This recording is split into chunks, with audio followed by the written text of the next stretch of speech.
think it'd be cooler to win them than to buy them, personally.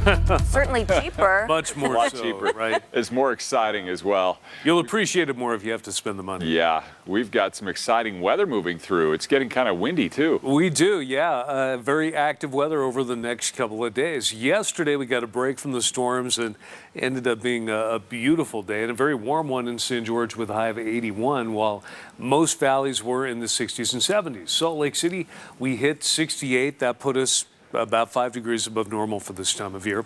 Our average low is 43, and we're starting out well above that this morning. It's almost 60 right now. Mid-30s, though, in Logan. It's in the mid-40s in Moab, 61 right now in St. George. So for a lot of you, a very mild morning, a breezy one with fair skies across much of the state, but that's not going to last much longer. There's a storm moving into the Pacific Northwest, Northern California, bringing widespread precipitation that'll move into Utah later tonight, and then the storm will keep that wet weather going Friday and Saturday as the system slowly moves through. But out ahead of it, we're going to get some strong south winds developing today. In fact, it's already becoming gusty in places like Tooele Valley and a lot of the western parts of the state. And it'll be windy statewide, but the strongest ones will be in areas highlighted here in the yellow, where wind advisories will go into effect over the course of the day before they decrease later on tonight. Might gust up near 50 miles per hour. Blowing dust, strong crosswinds could make travel difficult. And if there's anything in the yard you don't want blown around, you should secure that before the winds really pick up a little bit later, even this morning.